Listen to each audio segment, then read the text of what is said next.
Good morning, everyone. Welcome to Renault 19 Full Year Results Conference, which is broadcast live and in replay versions on our website. The presentation file, press release, and activity pack for this call are all available on our website in the Finance section. I would like to point out the disclaimer on slide 2 of this pack regarding the information contained within this document and, in particular, about forward-looking statements. And I invite all participants to read this. Today's conference is scheduled to last about 1 hour and 15 minutes. First, Clotilde, our CEO, will give you some opening remarks, and then Thierry Piéton, Deputy CFO and Group Controller, will guide you through the presentation of 19 performance. After this financial presentation, Clotilde will review the main achievement of the year and present the orientation for 2020. Presentation will be followed by the usual Q&A session. Without further ado, I hand over to Clotilde.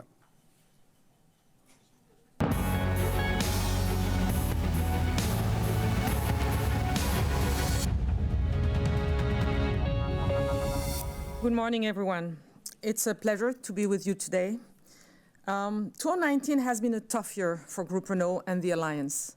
Lower markets, volatility, CAFE preparation have impacted us right where we are implemented and right when we were facing internal difficulties. We felt the very full impact of these turbulences in the course of 2019 and reviewed the performance commitment we had taken. The results we are disclosing today are in line with the profit warning guidance we gave in October. Our results were achieved thanks to the relentless effort of the Renault teams, and I'm taking this opportunity to thank them all.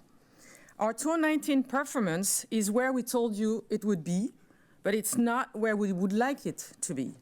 So before Thierry Piéton delivers you the full financial details, I'll share the main takeaway from last year.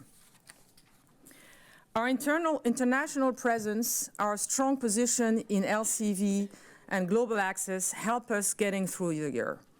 Driven by the success of our new launches, we grew in Europe, in Russia, in Brazil, and in India.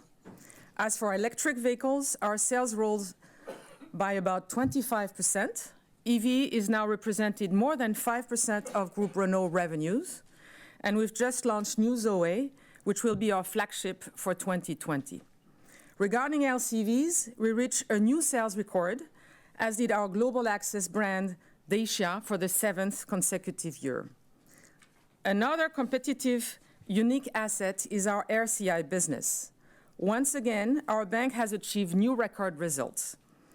Taking a step back and looking at the past 4 years, RCI has reached a record penetration rate. Over 44% of Alliance sales were realized using its financial services in 2019, up from 40% in 2015. Within the same time frame, the number of service contracts sold per Alliance registration went from 1 to 1.5. This performance shows the robustness of RCI business model, and the outlook on the upcoming years is more promising. Finally, and contrary to what one may think, the Alliance remained a performance contributor for Group Renault through 2019. We leverage our common platform, starting with new Clio, new Captur, and Nissan New Juke, all produced on CMF-B. This will be soon joined by Nissan Note.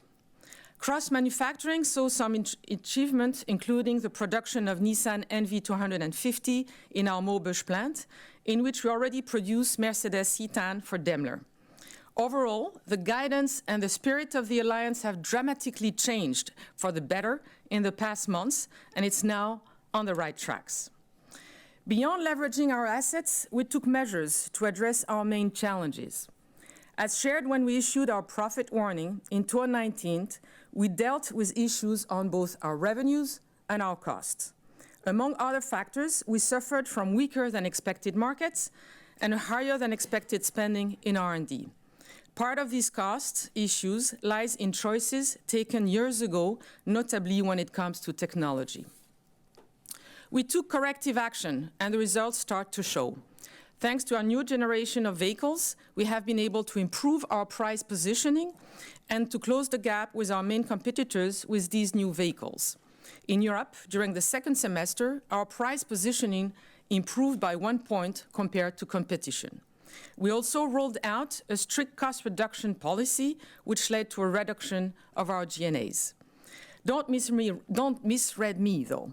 We are not satisfied with our results, and the whole management team is focused on a clear set of actions starting in 2020 to restore the performance, and I'll come back to them. I will now leave the floor to Thierry Piéton for our detailed financial report.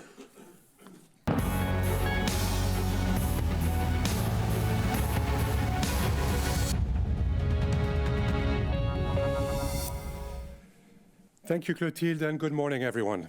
Before reviewing our results in detail, I would like to share our main performance figures. Groupe Renault delivered 55.5 billion euros in revenue, a decline of 3.3% and 2.7% excluding the impact of Forex. Our operating margin reached 4.8%, 1.5 points down compared to 2018. Our automotive operational free cash flow amounted to 153 million euros. Starting with slide 16, let's have a quick review of our commercial results released on January 17th. Groupe Renault's unit sales decreased by 3.4% to 3.8 million units. Excluding Iran, sales declined by 0.8% in a world market that contracted by 3.8%. Taking a closer look by region, in Europe, Groupe Renault performed in line with the market, which posted a 1.2% increase compared to 2018. In Eurasia, sales were up 0.4%, including Lada, in a market down 4.4%. The good performance in Russia was largely offset by the heavy fall in the Turkish market. In the Africa, Middle East, India, Pacific region, our sales declined by 19.3%, largely due to the end of the group's sales in Iran and restriction of imports in Algeria. In India, the group's strategy is starting to bear fruit, with sales up nearly 8% in a market that contracted by 11%. This increase was mainly due to the successful launch of Triber and new model year of Kwid. In Americas, also thanks to the success of Kwid, sales decreased only by 2.9%, despite the continued fall of the Argentinian market. In China, our sales decreased 17.2% in a market down 8.2%. Slide 17 shows group revenues per activity. Groupe Renault's revenues reached 55.5 billion euros, a decline of 3.3%, as already mentioned. Revenues for automotive, excluding AvtoVAZ division, were 49 billion euros, down 4.2%. At constant exchange rate, decline would have been 3.5%. As you can see in the slide, the growth rate in the second half was almost flat, whereas it was down 7.7% in the first half. This is thanks to the improved pricing, slightly better commercial performance, and an easier H2 2018 comparable. Revenues from AvtoVAZ, net of eliminations, reached 3.1 billion euros, up 3%, despite a 2.6% decline of the Russian market, but after a positive 2.4 points Forex impact. Our captive finance company, RCI Bank, continued to perform, with revenues reaching 3.4 billion euros, up 6.1%. On the following slide, we take a closer look at the automotive revenue variance. From left to right, we see in the first bucket a volume decline impact of 738 million euros, or 1.4 points. This contraction stemmed mainly from the drop of the Argentinian, Turkish, and Algerian markets. As usual, the gap between registrations evolution and volume impacts came from the CKD business, activities outside of new car sales, and the impact from inventory changes. This last item impacted negatively for the fiscal year. The geographical and model mix impacts are almost neutral at minus 0.2 points, mostly coming from the success of Triber in India, which has a lower price per unit than our average range. The fourth item is the price effect, which is positive 1.7 points. This impact reflects pricing actions to mitigate negative Forex in emerging markets, notably Argentina and Turkey, as well as regulatory and content costs in Europe. Since the fourth quarter, This item also benefited from our more ambitious price positioning approach, especially in Europe with New Clio. Sales to partners impacted negatively for 3.4 points. This was due to reduced vehicle production for Nissan and to a lesser extent for Daimler, to lower diesel engine demand in Europe, and to the remaining impact of the Iranian market shutdown. The next item, Forex, is a negative impact of 368 million euros, or 0.7 points.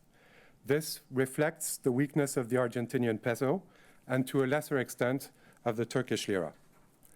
The last item, named Others, accounted negatively for 0.2 points. A stronger performance in our after-sales business and from our group-owned dealers was more than offset by the accounting effect of an increase in our sales with buyback commitments. I will now turn to the group margin by operating sector. In 2019, automotive operating profit, excluding AvtoVAZ, amounted to 1.3 billion euros, down 920 million compared to the previous year.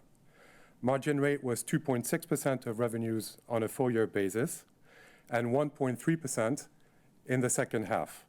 This decline came mainly from lower volumes and sales to partners, but also from increased cost, as we will see in the variance analysis. AvtoVAZ contribution to the operating profit amounted to 155 million euros compared to 204 million in 2018. This represents 5% of revenues compared to 6.7% in 2018. Excluding a net year-over-year negative impact of 70 million euros from one-offs, margin rate would have been up 0.5 points. Our financing activity continued to perform at record level, as RCI Bank delivered a 1.2 billion contribution to the group margin, up 1.6% compared to 2018.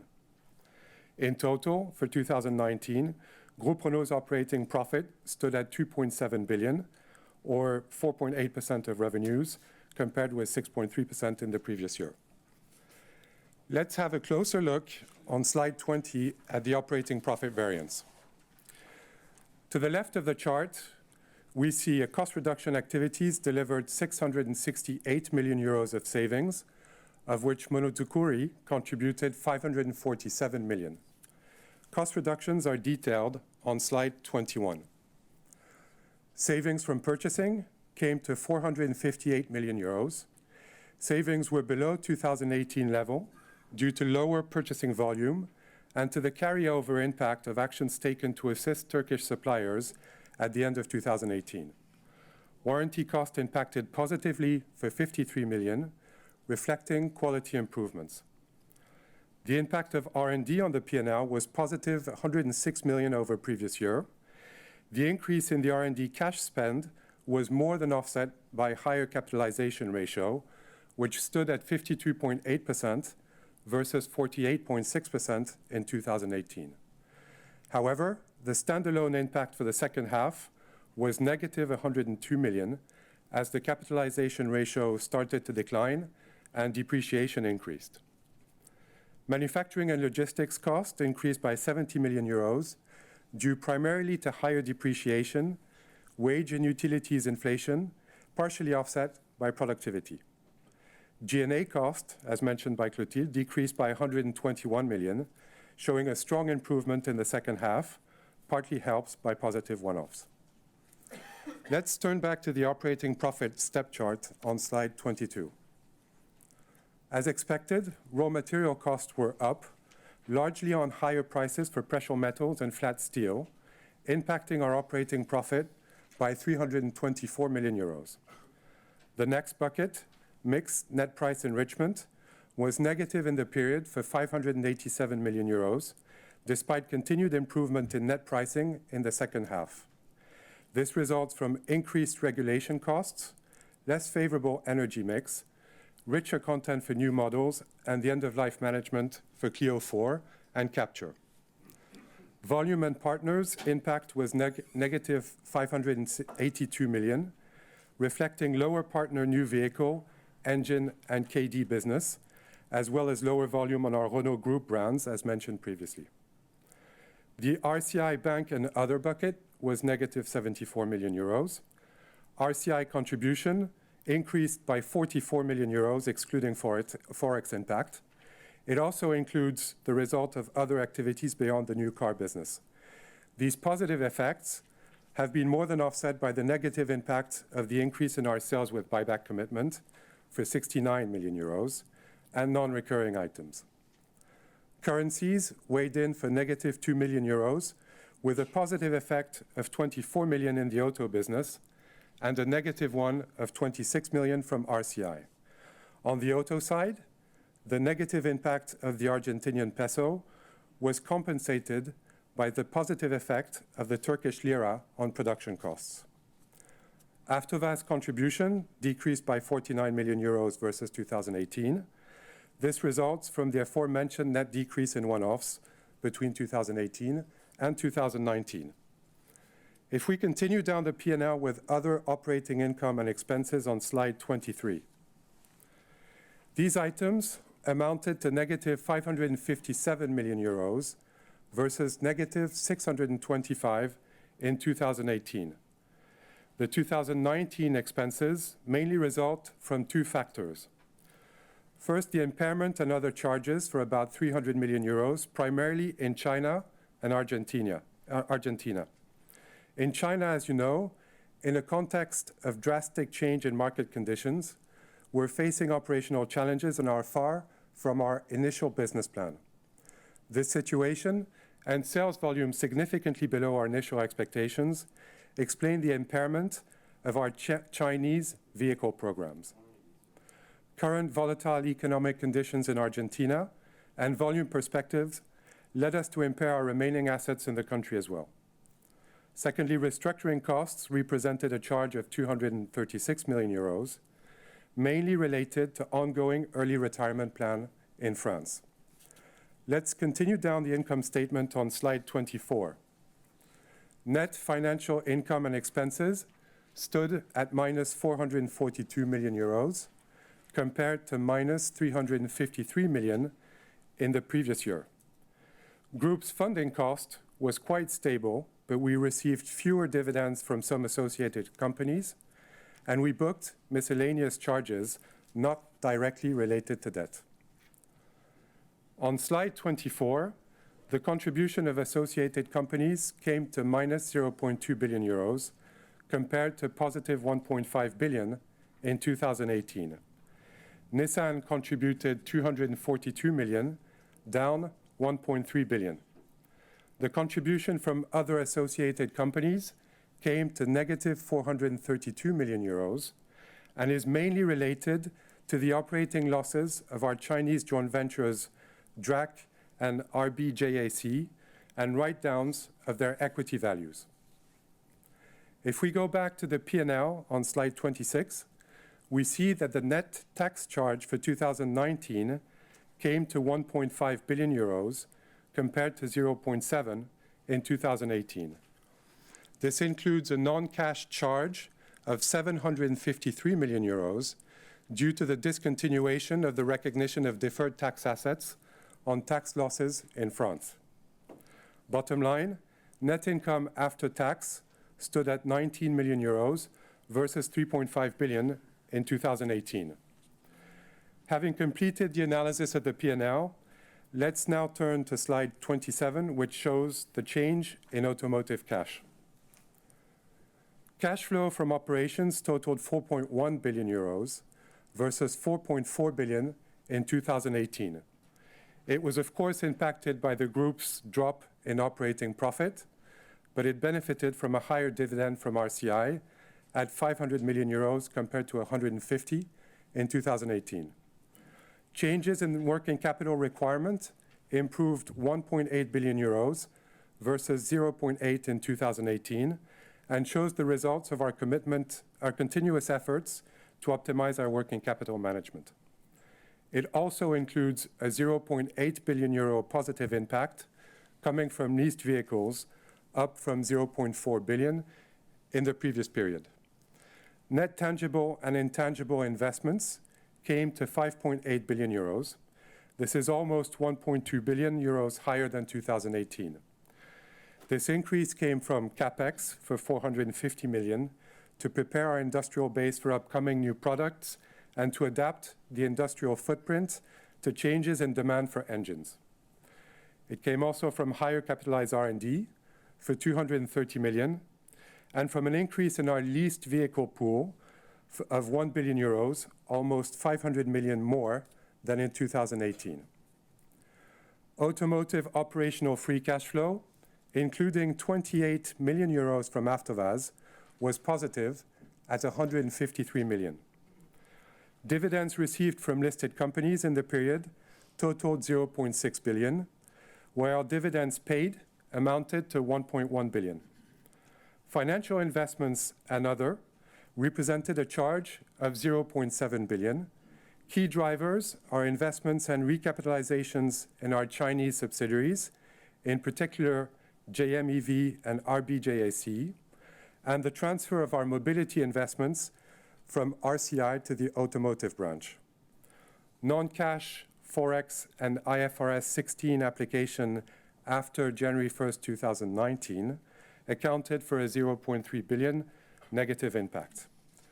Groupe Renault's net automotive cash, including AvtoVAZ, decreased by 1.3 billion to 1.7 billion euros.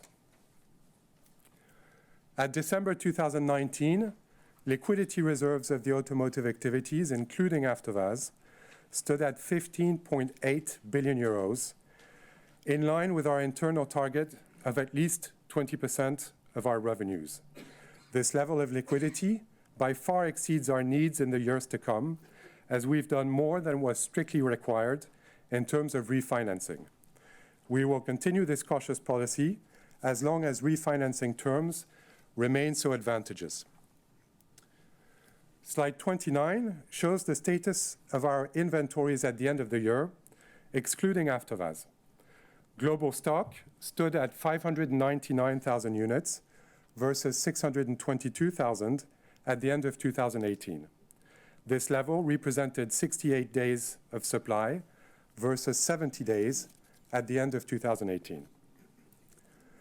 Finally, in a declining global automotive market, RCI Bank and Services consolidated its commercial performance with 21.4 billion euros of new financing compared to 20.9 billion in the previous year.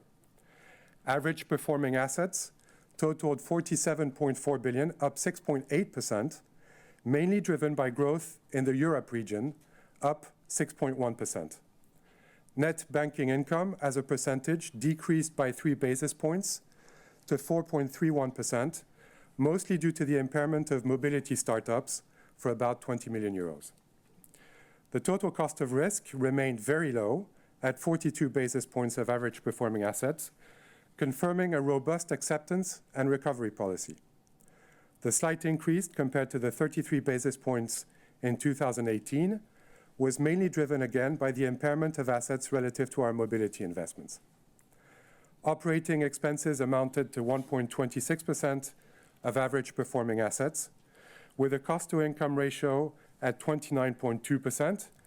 RCI Bank demonstrated once again its ability to control costs while accompanying strategic projects and business growth. Return on equity reached 17.1% versus 19.2% in 2018 due to the increase in net equity required to meet ECB funding ratio. Pre-tax return on assets reached 2.8%. Bottom line, for 2019, the contribution of sales financing to the group's operating margin totaled 1,223 million euros, compared to 1,204 million in 2018, including a negative year-over-year Forex impact of 26 million. The review of RCI performance completes my presentation, and I now give back the floor to Clotilde for the presentation of Renault's outlook for 2020. Thank you.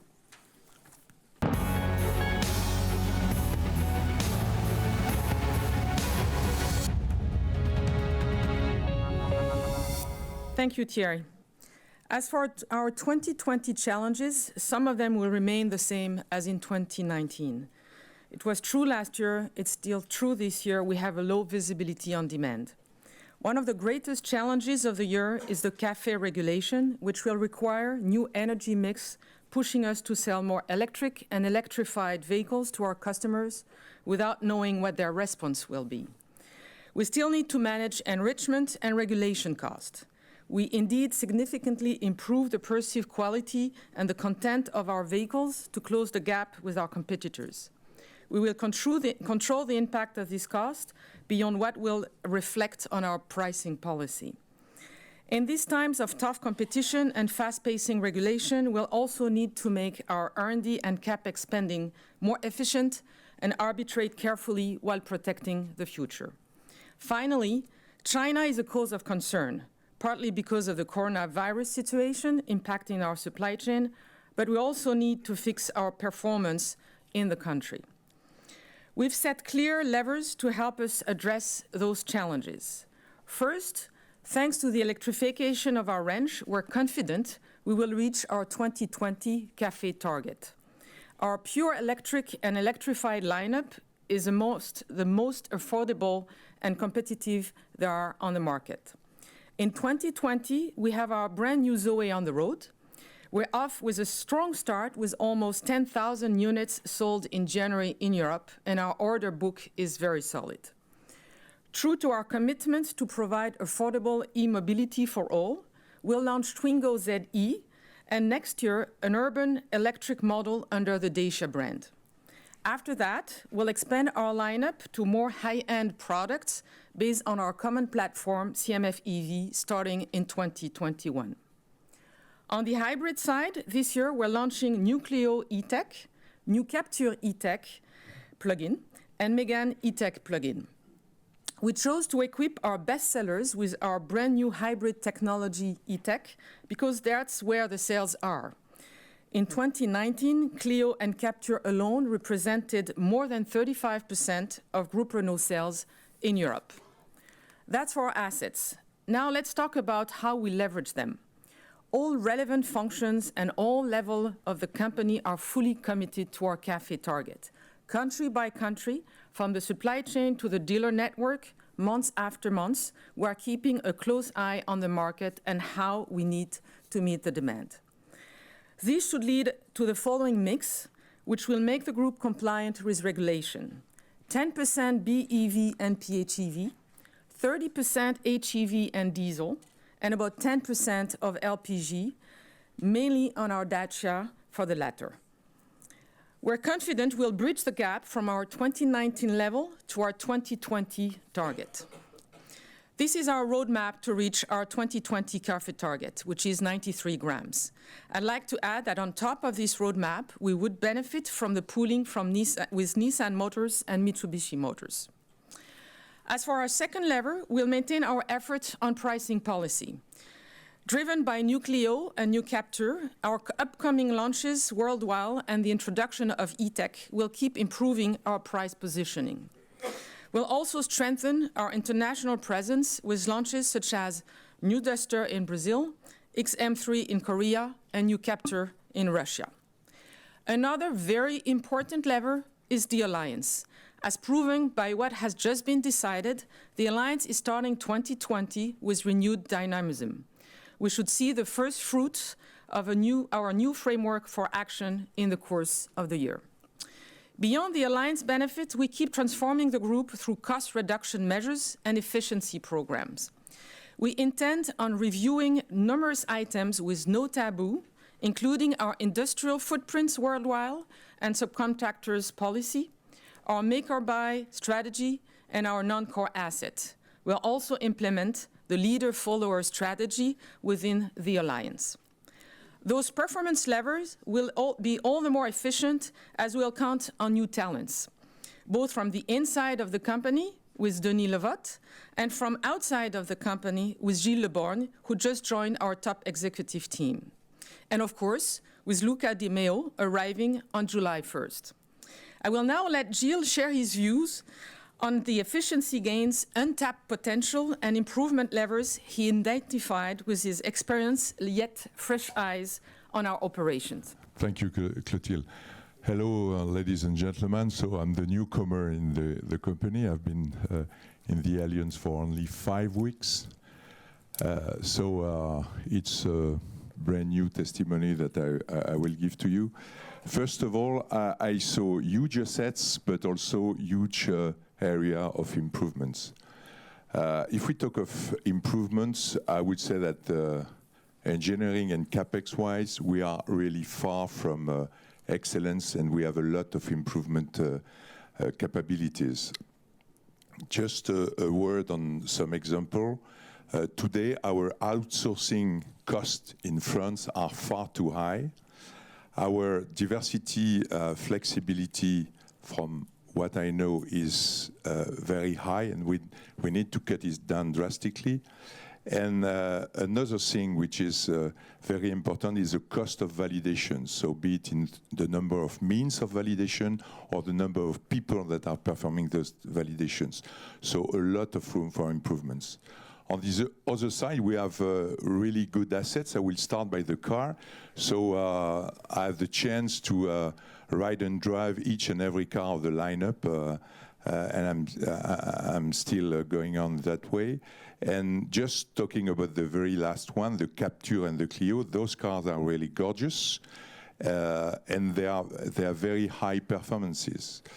We are going to introduce, and I'm currently commuting with it, the new e-tech technology, and it's very efficient in terms of CO2. I would say that it's far more efficient than the conventional P2 48 volts that you could find in the competitor, with the competitors. And at the same time, it's affordable. So that's very important, because you know that BEV and PHEV are very expensive, and with these technologies, we have really a clear golden nuggets. Coming back on engineering, I would say that we have a clear asset with our worldwide RTX, what we call RTX, so Engineering Technical Center. They are settled worldwide with India, with Romania, with Spain, with Korea, and Brazil. And we must leverage this asset, this center of competencies. It's not really the case today. And finally, I will close with the Alliance. So on top of the existing synergy, you know that 2 weeks ago we introduced the concept of a leader-follower. And we have a lot to gain with this concept, be it on the, I would say, countryside, be it on the sister car communalization, or on the system approach. We need to avoid in any duplication of work, and so we are working hard on that. And I think that there is a lot of space for improvement. So to make the story short, I think that we will make it. No doubt. Thank you. Thank you very much, Gilles. As for our outlook in 2020, the world market and the European market are expected to head downwards again by at least 3% for Europe. And the Brazilian market is expected to grow by 5% and Russia to be down by 3%.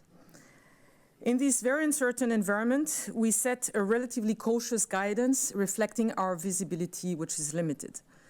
This is especially true for operating margin, but I would like to stress that it will be impacted by a significant increase in our depreciation charges, which would explain a large part of the operating margin change.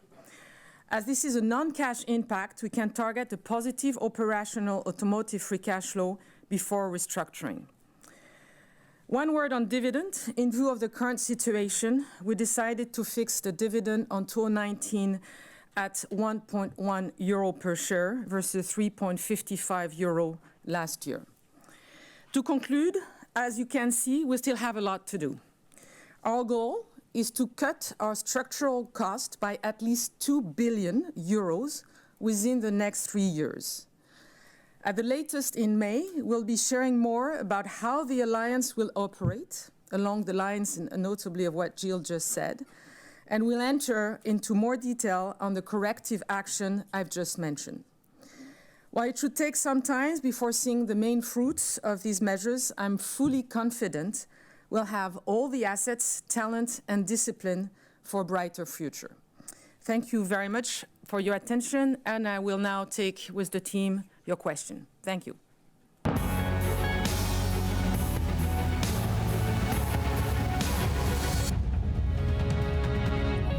So we're going to start the Q&A session. So we're going to start with the room, and then we will turn to the call.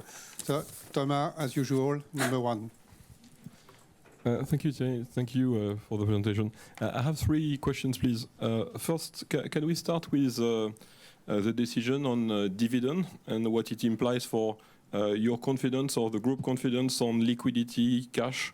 I mean, there's been key concerns on the markets that have taken your stock price down, let's say, very fast in the recent weeks. Can you talk a bit more on that? Why 110? Why not 1.7? Why not 0? And shall we expect a dividend again in 2021 for 2020? That's the first one. The second question, in my view, at least as important, on the alliance. I mean, there's a lot of motivation from both sides to show that you want to work together, but I mean, the market is clearly not trusting this show of confidence and this new triumvirate on both sides.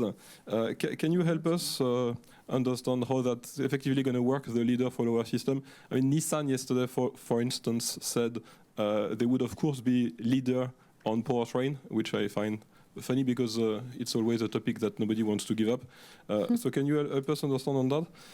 And the last one, to follow up on the comments that Gilles made, what kind of EV volumes do you need to sell this year with the brand new Zoe?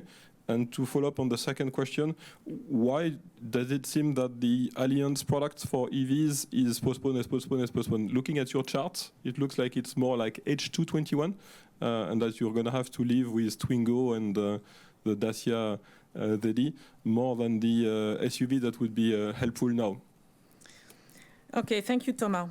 On the dividend, clearly the decision which was made was to adapt the dividend policy to the current situation.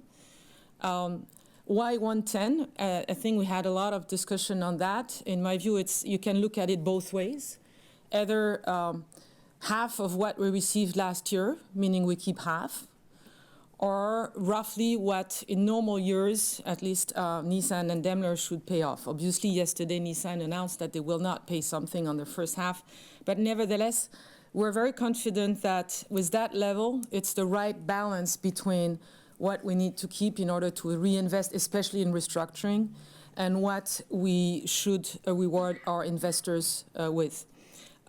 Regarding the cash, I was, to be honest, very astonished by that note, because it is clearly not the perception that we have inside the company. We have, as we showed, more than almost 16 billion of available cash with Renault, without counting the captive. As you've seen, the schedule for redemption of the Renault SA debt, long-term debt, is not complicated in the coming years. We have less than 2 billion in redemption of debt. I forgot to mention that the available credit lines that we have with our banks is without any covenants. So we're very confident that there is no topic on cash availability within the group. It's amply sufficient to face movement in working capital, restructuring needs, etc., etc. So on the cash situation, I fully do not share the analysis made by Citi. That's why we decided that as we're not in a desperate situation by far, in view of that situation, we should reward, one way or the other, our investors that still follow us. So 1.1. It's not, extremely mathematical. Half of what we got, probably what we should have gotten this year. Not exactly going to be the case, but we can afford it. So that's the first answer.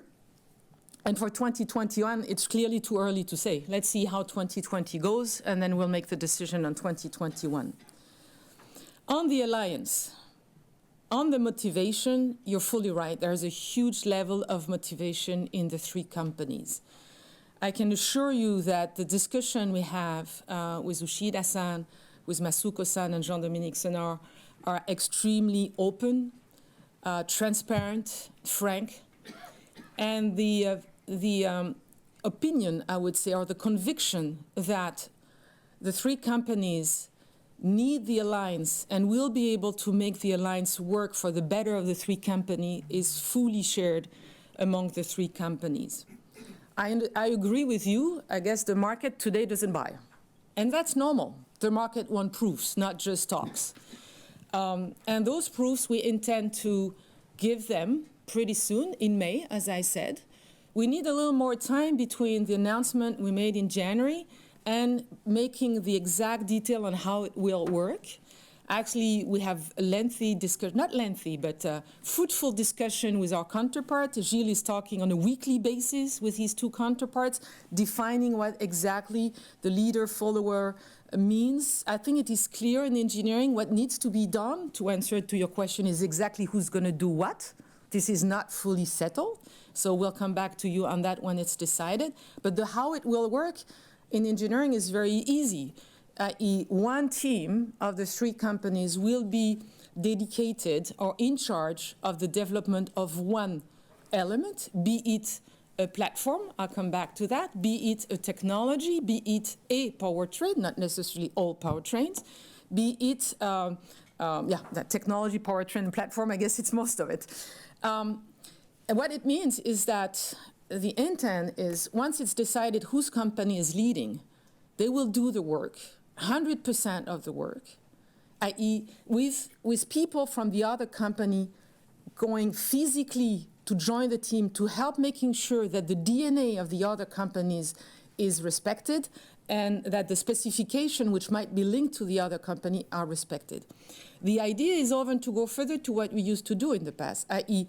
if you have a platform, in the past it was then going to the companies to develop the upper body. And that's where you lose a lot of commonality. And the idea today is to say the upper body should be developed by the same team or company which did the platform so that you ensure the right level of technology, again, with representative of Renault, in the case Nissan develop, or Nissan in the case Renault develop, same with Mitsubishi, so that the team is in the same place developing in one room the set of objects that needs to be done on the platform. That's what we intend to do. You understand that now that the concept is fixed, we need to tackle the detail, decide exactly who does what, so that we can come back to you and explain exactly who's going to be in charge of what. And I fully agree, as long as we are not able to show proof, it's normal that the market is not yet buying the story. On EV volume, as I said, we need to have 10% of our sales for BEV and HEV next year. Sorry, BEV and PHEV, sorry. And we're confident we're going to do that. As we said, it represents a strong increase in the Zoe cell, but we're very confident because, again, the new Zoe is extremely good, completely changed in terms of perceived quality. The range is really what is necessary for such a car. And it's a car which is the most affordable in terms of ratio, autonomy versus cost. Now, I don't agree with you on the fact that we are postponing the next generation on EV. On the contrary, I think we're putting more EV product on the lineup than what we had in mind before. It was not planned to have a Dacia city urban car in Europe. It was not planned to have Twingo EV in Europe. These are decisions that have been made in the past months, which are adding to the lineup of EV. Oui. The Alliance EV. Ali, do you want to say a word? Yeah, in fact, we didn't postpone the approach we had since years is to start with the usage of the customers. And when we look at the usage of the customers that we know quite well, because we have been one of the first to have been facing the Zoe on the streets, it shows that it will start with usage in urban conditions. And this is why we are going from A segment, Twingo, and then a Dacia, and then going to bigger ones. So the ones who are going to big SUVs with big batteries, this will come, but it has condition, which is the mileage, the polyvalence, and the network. So when we look at the customers, it will take a little bit of time to go wide on the C segment big SUVs. That is why the sequence is what it is at Renault. So, Gaëtan, and then we will go to the call. Good morning, it's Gaëtan, Deutsche Bank. I want to come back a little bit to the question raised by Thomas, but more importantly, can you explain or give us a little bit of an idea of this restructuring? Because when you talk about a 2 billion fixed cost reduction, what I have in mind is that you have approximately 10 billion of fixed costs, so we talk about 20%, it's pretty significant. And linked to that subject is that you highlighted that the guidance of the operating margin this year is linked to a significant increase of depreciation. At the same time, you give a guidance of positive free cash, excluding cash out. Can you help us to circle that number a little bit more? Just a big number. First question. Thank you, Gaëtan. We have made the assessment that indeed our fixed cost level has been dimensioned for a bigger number of sales and a different world than what we are in today. So now we need to scale back drastically. Your number of around 20% is not offline, I would say. And that's why we're looking for at least 2 billion in 3 years. It's significant, you're right. But we have already a first set of ideas of where it would be. As I mentioned, industrial footprint, but also, most importantly, everything we can do to be a lot more efficient in R&D, starting with subcontracting, make or buy decision, leader, follower, that was going to help also. And all that G&A, we're looking into the G&A. We're looking on the leader, on the referent region also for the alliance that should help us reduce the G&A drastically. We're looking at our marketing expenses. We think we can do a lot better also. We're looking at our non-core assets, and we have some that we can still dispose of. So it's a bunch of many things, which we have started the work a few weeks ago. We're in the process of refining the work. It will take a few more weeks, obviously. We need to discuss with the region. We need to discuss with our different stakeholders. And only when this work is done will we be able to disclose to you the exact program. This is the intent of what we want to do in May. And that's why we don't give a more precise guideline, because as long as this work has not been done, it's not possible to define the amount of restructuring costs we're going to have. Because some of these elements I just mentioned are without any restructuring costs. When you're going to tackle subcontracting, it's not going to be any restructuring cost for us. When you're talking about selling assets, you don't have any restructuring costs. We need to refine the work. We have an idea, but it's really too early to mention. We know that it will be a lot more what you have in a normal year. A normal year is 250 to 300 million. It should be a lot more than that, definitely. But before we give you a definite number, we need to do that granular work, talk with stakeholders, and then we can give you the detail in May. Okay. But when you mention lower operating margin due to higher depreciation, so you have an idea about the incremental depreciation. Yes. Can you give us the number? Yes, it's about 1 point of margin. Okay, that's yes. clear. Second question. I have difficulties to understand you can announce a plan in May where you have a new CEO coming 3 months later. So he's going to have to support the plan. He's probably not involved, not backing it up. So can you explain a little bit? Yeah, very good question. And thank you for asking, because I think it is worth clarifying.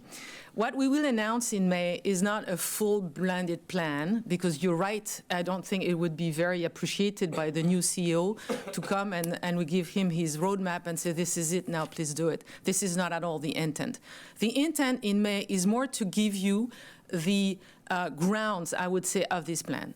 First, the alliance. We announce things. How is it going to work? How is it going to impact our cost base?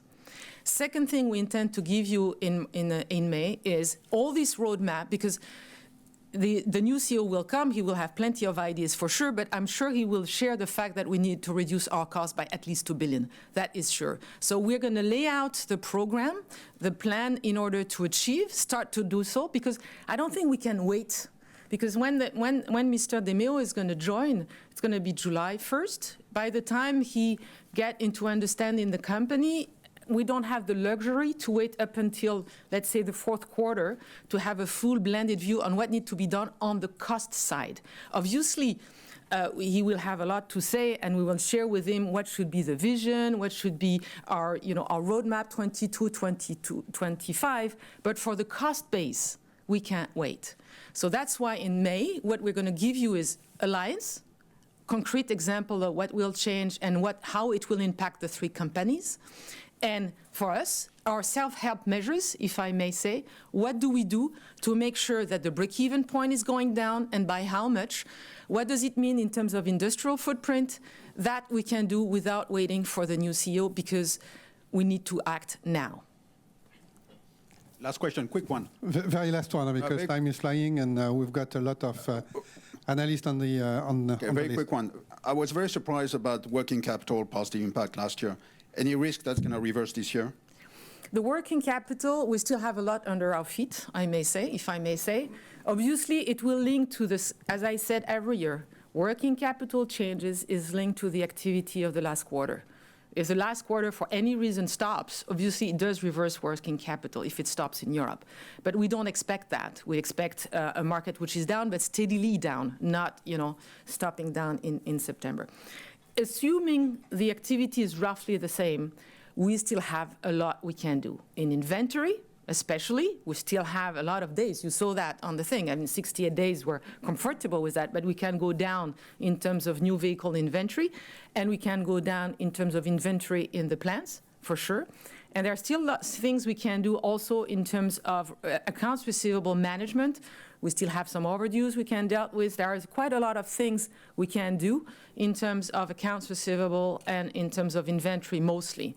I think in terms of payable, we're normal payment terms, so there's not much we can do on that front. Thank you. We're going to turn to the call. Who is in the waiting for asking question? Thank you, sir. We have one first question from Mr. Horst Schneider from Bank of America. Sir, please go ahead. Yes, good morning, and thanks for taking my questions as well. I've got a few. First of all, maybe you can comment in the context of the structural cost cuts that you're aiming for. What has happened to this old Monozukuri guidance that now the Monozukuri savings is going to accelerate the next 2 years since you have installed the new CMF AB platform? That's number one. The number two is on these on the electrification plan that you have. Could you maybe comment on the price positioning of your upcoming e-vehicles like the Twingo ZE and also this the Dacia Urban City Car? And then last one is on slide 37, you mentioned this ICE and mix management, which seems to play an important role for 2020. Can you maybe explain what is behind that? And you stop selling now cars with too high CO2 emissions? And which vehicles would that be? Thank you. Thank you, Horst. On Monozukuri, no, we're not dropping the guidelines on Monozukuri. Obviously, this is a very important, everything we're trying to do to reduce costs means that we're going to try to improve Monozukuri on one side, everything which is in the content on our car on the second side, and GNA, obviously. If you want a guidance for 2020, I would say, taking into account what I just said in terms of the impact of depreciation, which is 1 point, you will make the calculation. So because of this depreciation impact, our guidance for Monozukuri would be more, slightly less than what we have this year, around 400 million, because of this 1 point of Monozukuri. Taking also into account that at the end of the day, we also are reducing our R&D spent, which means that if you have less R&D spent, you also have less benefit of the capitalization ratio, which also should be slightly down. So it might look low, 400 million, but if you take into account the 1 point in depreciation, actually it's a quite ambitious target. On electrification and price positioning, do you want to say a word, Gilles? Sorry, Denis, on the two questions. Electrification, price positioning, and mix management. Yeah, this has already been mentioned before. This consists of three things. The first one is, of course, the management of the follow-up of the CAFE, which is already established in the company, as was mentioned, by country, by dealer, by region, by month. Second, of course, to your question is the offer. Today we have one main product, which is pure electric, which is a Zoe Neo, which you can have for a monthly fee of €169 in Europe. So this is affordable electrical mobility that we are doing, and we shall continue as for 2020, as was mentioned by Ali, in the very same way on pure electric, which is the appearance at the second half of the year of the Twingo EV, and then later on the Dacia, as we mentioned, a small EV. And the third thing beyond that is not only pure electric, but it's also electrification in general. Was mentioned by Gilles, how competitive the solution for e-tech were. So we can foresee here also affordable electric mobility when will come to the market, the HEV and PHEV on Captur and Clio. And also to mention, we are continuing the efforts in the offer, and not, as the question was, cutting the most CO2 higher cars, but more like having better offer. And don't forget that we're going to offer full LPG range on the whole Dacia range in Europe, which is also very helpful. So today, we have a comprehensive offers. I didn't even mention the fact that we have 42% market share on the Kangoo EV on the LCV market, and that we have the most comprehensive LCV electric offer on the market. Thank you, Denis. So we'll come back to the call, but please stay with 2 questions because Ty is flying and we have a long list waiting for asking questions. Who's next? We have a question from Mr. José Asumendi from JP Morgan. Sir, please go ahead. Okay, José. Thanks very much, Jose, JP Morgan. A couple of questions, please. Clotilde, can you speak about if you can cut the absolute level of capex in 2020 versus 2019? And can you give us any guidance as to if this is possible, tangible capex down year on year? To capitalize R&D, can you be a bit more sort of specific on the level of capitalized R&D level we should see in 2020? And then maybe second item will be simply sales to partners has been a substantial decline on revenues in 2019. How should we think about this category in 2020? Thank you.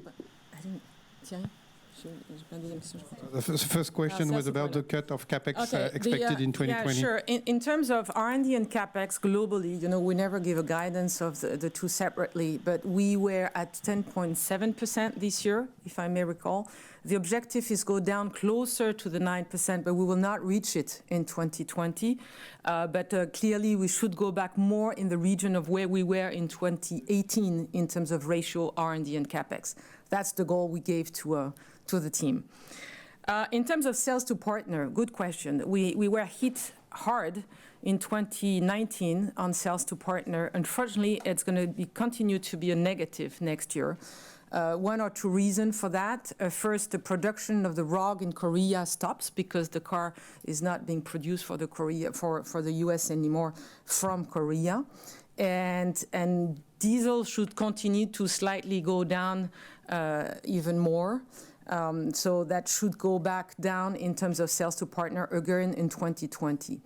Now, that being said, we're working on many other new elements which might not be bringing their fruits completely in 2020, but we already are. You already saw it's a small amount, but nevertheless, it's a good illustration of what the alliance can do. What we announced with Mitsubishi for Oceania. We are working also to extend our relationship with Renault Truck. That is very promising. We have completely relaunched, I would say, a whole bunch of ideas with Daimler.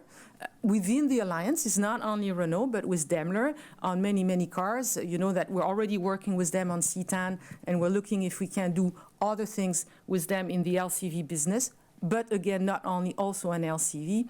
And we are in talks with other potential partners on other elements, but too early to say. So again, 2020 should be another down in terms of sales to partner, but the pipe is starting to look interesting in terms of new ideas with partners for the future.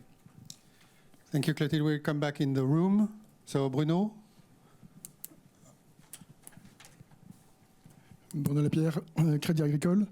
2 questions. One on the RCI and the dividend. In fact, there is a big swing in dividend from RCI in 19. What could we expect for 2020, assuming, in fact, stable operating performance of RCI? And what also, in fact, could be the maximum dividend that RCI could distribute owing to the regulation equity of RCI? And second question on the rating. The rating of Renault SA, in fact, is getting under pressure. So what kind of measures could you put in place beyond an operating restructuring or turnaround, which will take time to bear fruit, to protect, in fact, your rating? Or are you ready to operate with an high-yield rating? Well, thank you for the question. On RCI, RCI dividend on the 2018 year was 200 million. 150 was paid as a prepayment in 2018, and 50, the remaining payment, was paid in 2019. We did not yet disclose the dividend on the full year 2019, but it will be a lot more than those 200 globally. We already paid a prepayment of 450 in 2019. The remaining amount is going to be paid in 2020. So globally, in 2018, cash-wise, we received 500 million. Which is a good amount. So globally, what I can say on RCI, the dividend on 2019 will be a lot higher than what we used to pay in the past and what we will pay in the future. I think for your modeling purposes, you should take something around 40 to 50% of the net results to be paid in the coming years.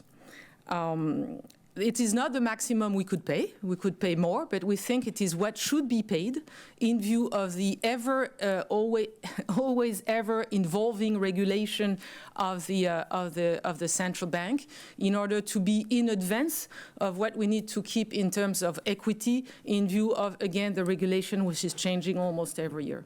So we think by paying this type of dividend, we have a right balance between return to shareholder of RCI, i.e. Renault, and protecting the capacity of the bank. In terms of rating, you're right, we have been under pressure. Today, we do not foresee any additional action to launch, aside from what I already said, i.e. self-help in terms of reducing our fixed cost and doing it drastically in order to prove to the market and the rating agency that we're taking the necessary measures. And also ensuring a right level of liquidity, which some rating agencies are very looking at, if I may say, which is a very important weight in their decision to adjust or not the rating of the company. As already mentioned, almost 16 billion of liquidity in Renault, a very big amount also in RCI. We do not intend to do anything else than these two actions for the moment. Okay, Stefan in the room, and then we'll get back to the call. Okay. First of all, a technical question about the automotive net financial position. The change in leased vehicles, which you now put into changing working capital, this is purely just a reattribution from leased vehicles which you had in net intangible assets, because obviously the figure has gone quite lower as a you've increased the leased vehicle element in the net intangible and fixed that in investments, and obviously, but you have a countervailing effect now on the thing there. And what kind of impact might that have in 2020? And secondly, question to Mr. Delbos. Obviously, you said you've been driving the cars now, the Renault cars now, but obviously you were looking at those as a competitor as well when you were at PSA. So these are not as such of a surprise. Maybe you could comment your first initial impressions on the efficiency and technical capabilities of the Alliance platforms, how they compare to what you were doing at PSA, and really then how efficient and what potential you think you have there as well. Thank you. Stephen, thank you for the question. On the buybacks, we decided to show them this time to make it clearer. We haven't changed, obviously, the accounting way of looking at it. It has been the case in the past. We were just not showing the impact on the working capital. But if you look at it, net, it has no impact, because you have, for example, here, you have 1 billion negative on the investment, you have 800 million positive on the working capital, and you have an impact on the P&L for the rest, which is on the left part on the slide. So net, it has no impact. So that's why we don't have we do have an assumption for 2020, but it's not really relevant. It should be lower, but it's not relevant to take that into account, because again, net. And when we give, obviously, guidelines in terms of ratio R&D and capex over turnover, it's excluding buyback. So this is the real cash out that you have in the company. Gilles, on the other question.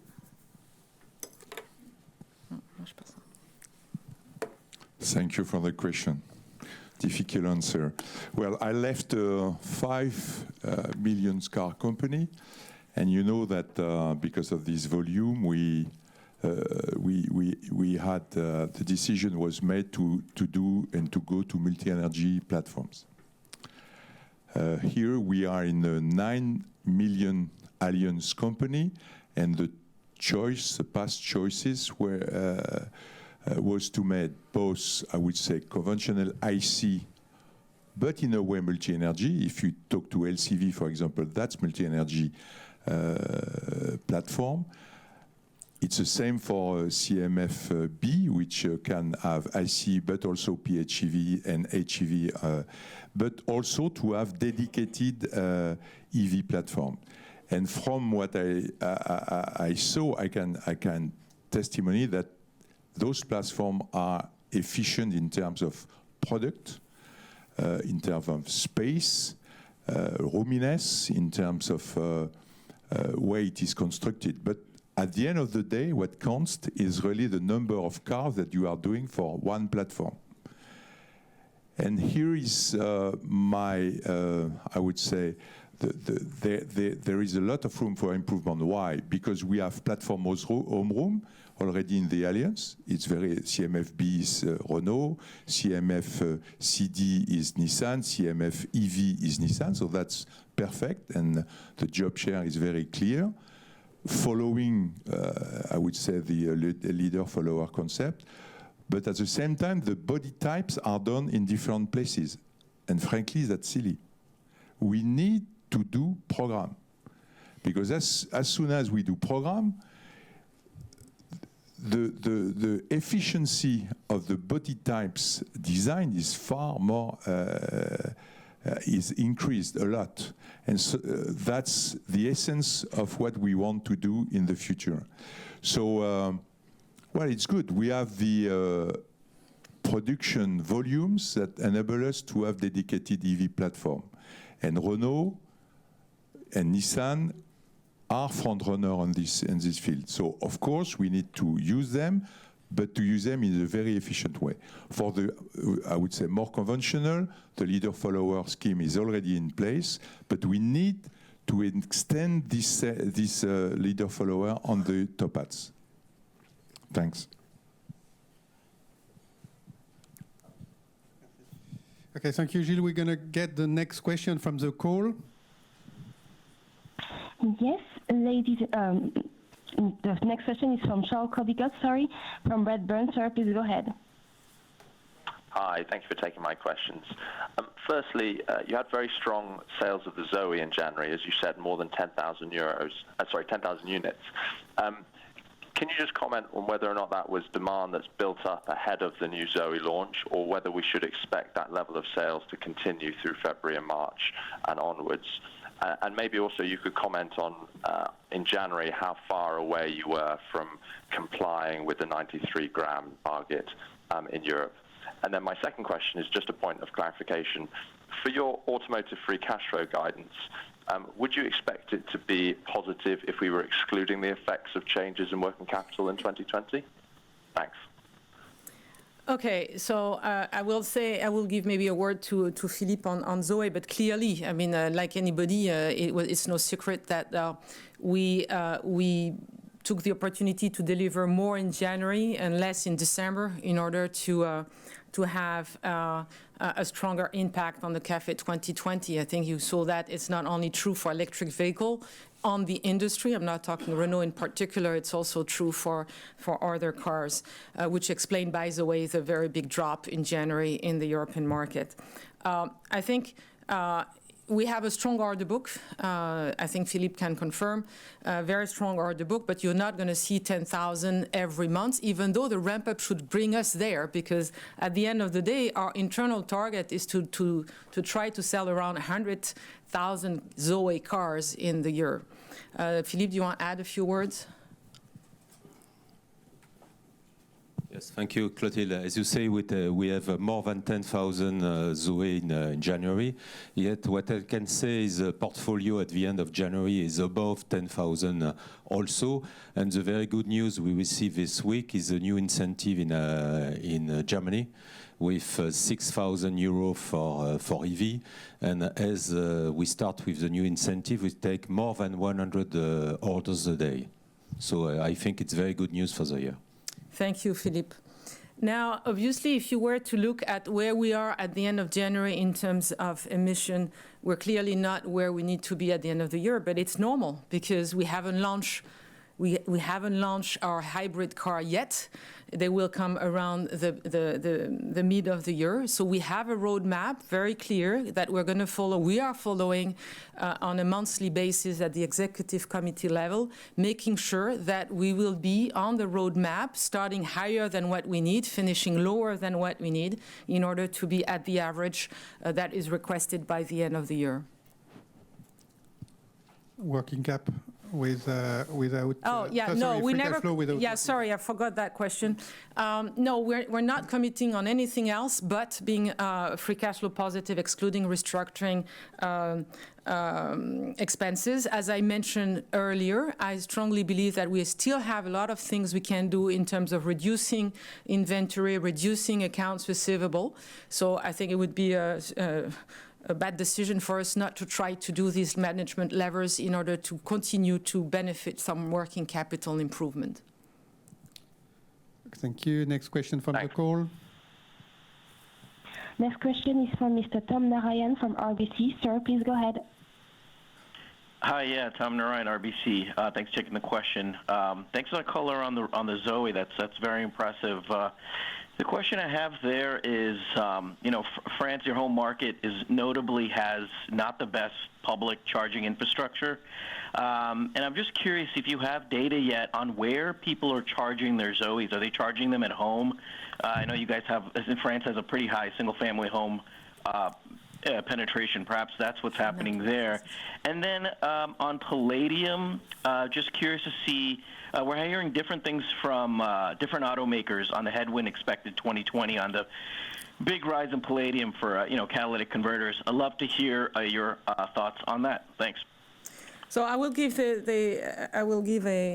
word to Gilles, but before he says, one thing I don't know if we ever shared with you. When we launched Zoe 6 years ago now, we intended to have Zoe as a city car. But what we discovered is that at the beginning, at least, I don't know if it's still true, 50% of our Zoe were sold in rural countries. And why? Is because in rural countries, it's more difficult to find a gas station than to have a plug at home. So, but I will let Gilles make more precise answer. Thank you, Clotilde. So it's still the case. About 50% of our Zoe are sold in rural area. Now, to answer very concretely, about 80% of the charging spot, charging operation by our customer is made either at home or at office. It's obviously slightly growing to go for motorway charging or destination charging. And this is why it's very important that you have now very much private investment mirroring public investment in building infrastructure. As you know, if you look at motorways, now on petrol station, you will have more and more petrol station chain who are investing in public infrastructure. And this is very important to help to grow the volume of EVs. Thank you, Jean. On palladium, it's true that it is today our main concern when we look at raw material. The price of palladium is skyrocketing. But that is true for everybody. What might be different from one OEM to the next is the choices, the technical choices that has been made, and the amount of palladium every OEM is using. I'm not sure we're the best placed in terms of the amount of palladium that we are using in our cars, but we're looking on how to improve that. Okay, we're going to get back in the room. So, Philippe. Yeah, good morning. Sorry, Philippe Bouchois, Jefferies. 2 questions for me. The first one is on maybe a clarification, but the UK is no longer in the EU as of the end of last month. Does the UK have the power to actually levy fines for you on non-compliance on CO2? Or does it change your commercial policy? You don't have to comply in the UK and give you a bit more freedom to comply elsewhere. Just for me, a point of clarification. The other question is probably more strategic and probably more addressed in May. You are confident about your liquidity, and of course you're going to be confident about liquidity. That's your job to us in public. I confirm I'm also confident in private. Good. Nevertheless, you're going to have probably after restructuring a negative free cash in 2020, if I understand your guidance correctly.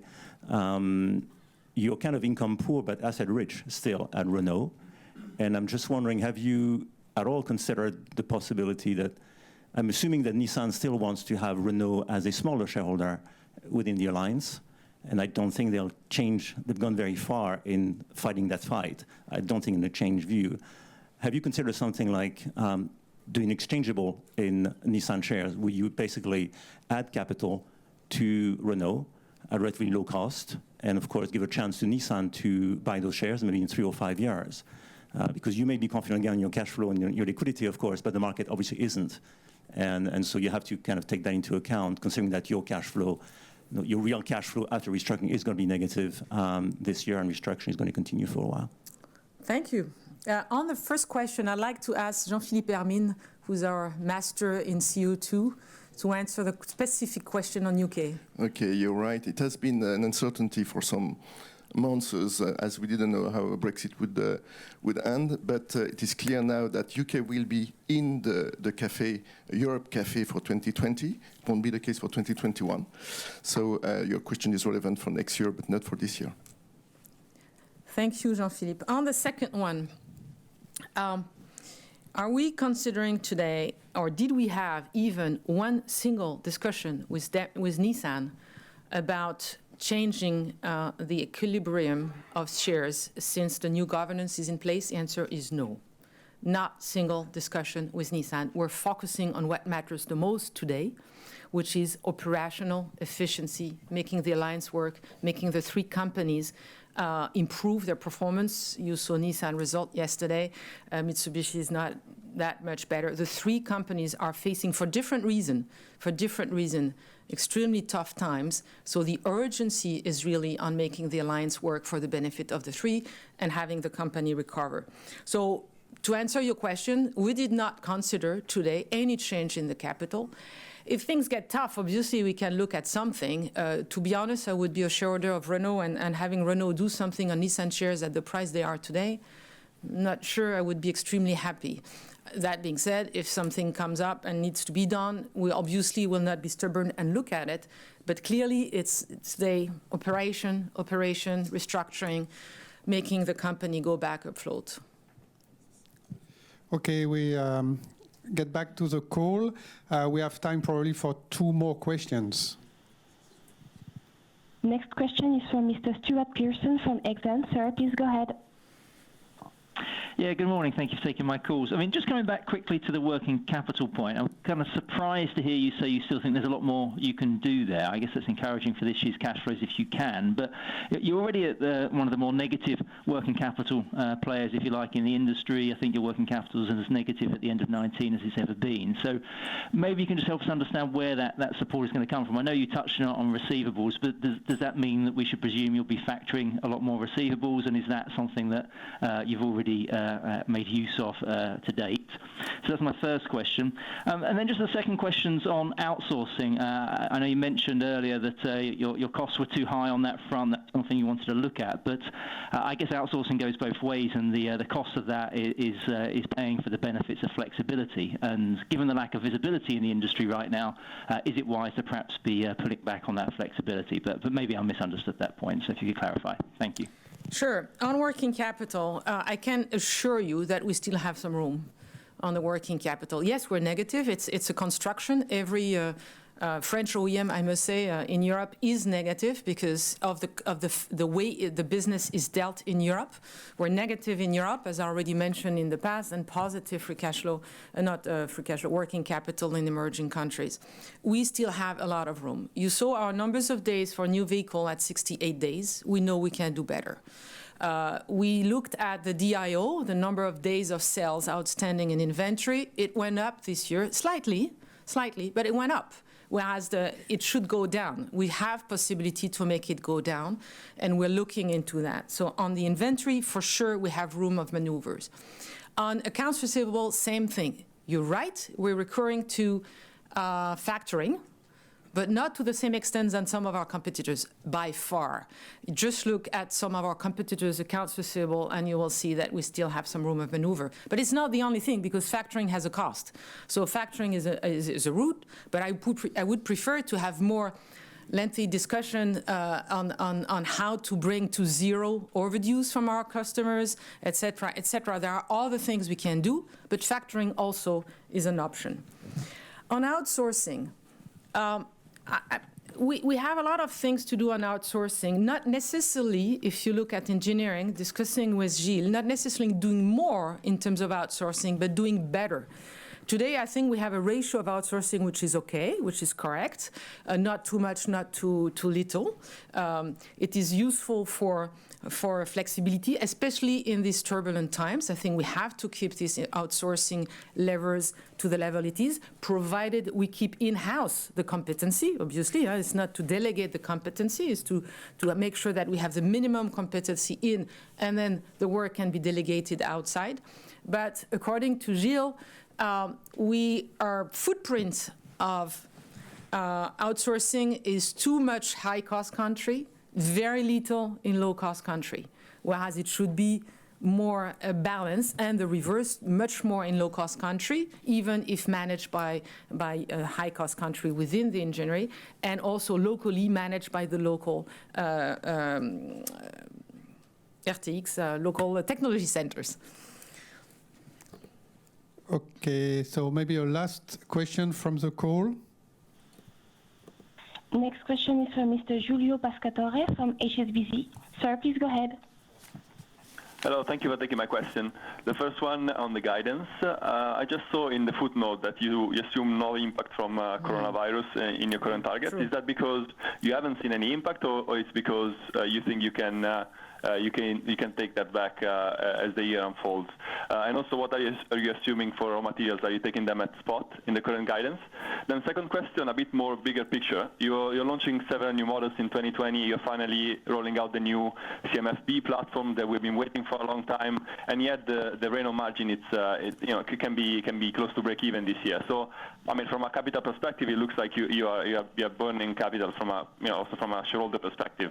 Can you maybe elaborate on when are we expecting to see the improvement of coming from the new platforms in terms of cost and benefits?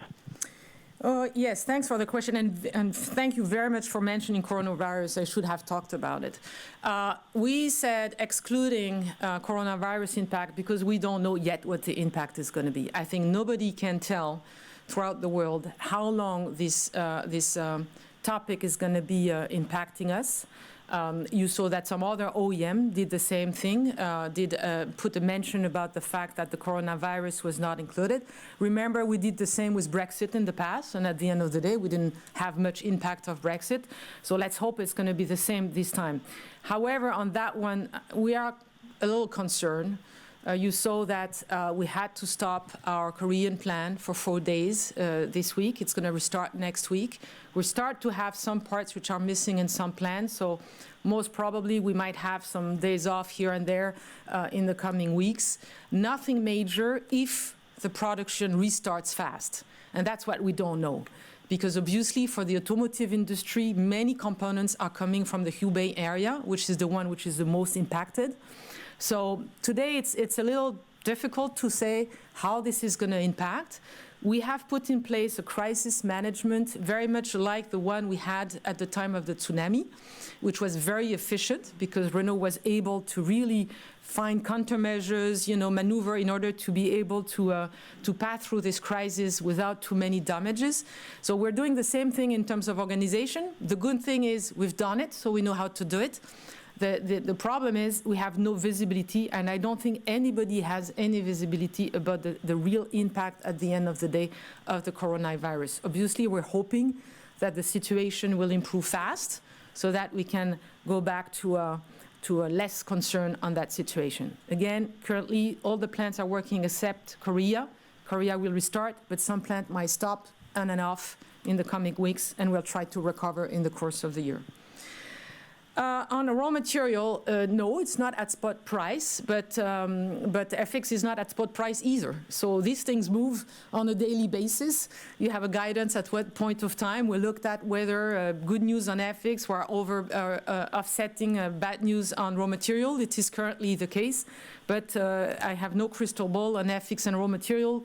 At the end of the day, we'll see what is the situation. On CMFB, you're right. There is not much impact yet about the benefit of the platform, exactly for the reason we mentioned already several times with Gilles. A platform is a portion of the cost of a car.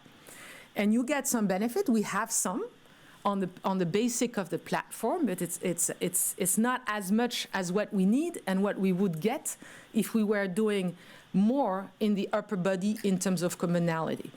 Again, a portion of the cost is the platform. The platform itself, even though the basic has been cheaper, then you have all the technology and all the new regulation which makes the platform more expensive. And we don't share enough in terms of upper body and commonality. If we would share more, less expenses in R&D, better saving in terms of purchasing, that's where you're going to get all the benefit. It would be worse without the alliance, but it's not sufficient today, as we only share the platform to raise, to have a better, stronger impact on the margin. Okay, thank you. I think we have to stop here. We are already running out of time. It's a very busy day for all the team. So all the IR team is available. If you have further questions you want to ask us, we'd be happy to answer to these questions. Have a good day. Thank you, everybody. Goodbye.